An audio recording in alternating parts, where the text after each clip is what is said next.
ನಮಸ್ಕಾರ. ನಮ್ಮ ಚಾನಲ್ಗೆ ನಿಮಗೆಲ್ಲರಿಗೂ ಸ್ವಾಗತ.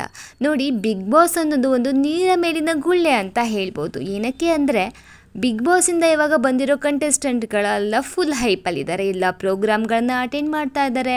ಹಾಗೆ ಅವರಿಗೆ ಒಂದೆರಡು ಫಿಲ್ಮ್ಗಳಲ್ಲಿ ಹಾಗೆ ಸೀರಿಯಲ್ಗಳಲ್ಲಿ ಆಫರ್ ಬರ್ತಾ ಇದೆ. ಇದು ಎಷ್ಟು ದಿವಸ ಎಷ್ಟು ಜನ ನೆನ್ಪಿಟ್ಕೋತಾರೆ ಅಂದರೆ ಇನ್ನೊಂದು ಸೀಸನ್ ಬರೋ ತನಕ ನೆನ್ಪಿಟ್ಕೋತಾರೆ. ಆಮೇಲೆ ಆ ಹೊಸ ಸೀಸನ್ ಕಂಟೆಸ್ಟೆಂಟ್ಗಳಿಗೆ ಹೈಪ್ ಕೊಡೋಕ್ಕೆ ಸ್ಟಾರ್ಟ್ ಆಗ್ತಾರೆ.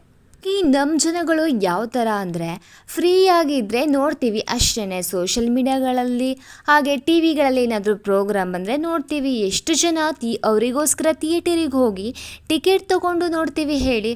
ಮೊನ್ನೆ ಕಾರ್ತಿಕ್ ಅವರದ್ದು ರಿಲೀಸ್ ಆಯಿತು ಮೂವಿ. ಎಷ್ಟು ಜನ ಟಿಕೆಟ್ ತೊಗೊಂಡು ಥಿಯೇಟರಿಗೆ ಹೋಗಿ ನೋಡ್ಕೊಂಬಂದ್ರಿ. ಆದರೆ ಅವರು ಬಿಗ್ ಬಾಸಲ್ಲಿ ಇದ್ದಾಗ ಜನ ವೋಟ್ ಹಾಕಿದ್ದೀವಿ, ಎಲ್ಲದನ್ನೂ ಮಾಡಿದ್ದೀವಿ.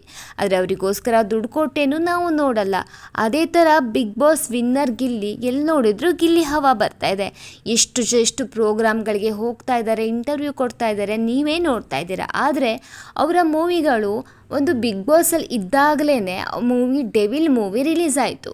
ಬಿಗ್ ಬಾಸಲ್ಲಿ ಡೆವಿಲಲ್ಲಿ ದರ್ಶನ್ ಇದ್ದಾರೆ ಹೇಳೋಕ್ಕಿಂತ ಗಿಲ್ಲಿ ಇದ್ದಾರೆ ಅನ್ನೋ ಹೈಪೇ ಜಾಸ್ತಿ ಆಗಿತ್ತು ಅಂತ ಹೇಳ್ಬೋದು. ಅಲ್ಲಿ ಗಿಲ್ಲಿ ಮತ್ತು ದರ್ಶನ್ ಇಬ್ಬರು ಇದ್ದರೂ ಆ ಮೂವಿ ವಿನ್ ಆಗಿಲ್ಲ.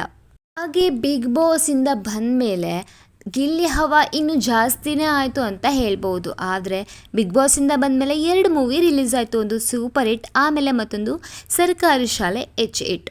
ಅದನ್ನು ಜನ ಹಿಟ್ ಆಗೋದು ಹೋಗಲಿ, ಆ ಕಡೆ ತಲೆನೂ ಹಾಕಿಲ್ಲ. ಜನ ಯಾರೂ ನೋಡೋಕ್ಕೆ ಹೋಗಿಲ್ಲ.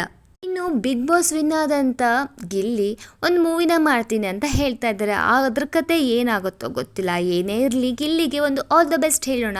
ಇದ್ರ ಬಗ್ಗೆ ನಿಮಗೆ ಏನು ಅನಿಸುತ್ತೆ? ಗಿಲ್ಲಿ ಮೂವಿಗಳು ಇನ್ನೂ ಹಿಟ್ ಆಗ್ಬೋದಾ, ಇಲ್ಲ ಗಿಲ್ಲಿ ಡೈರೆಕ್ಷನಲ್ಲಿ ಇನ್ನೂ ಚೆನ್ನಾಗಿ ಸೂಪರ್ ಹಿಟ್ ಆಗತ್ತಾ ಅಂತ ನೋಡೋಣ.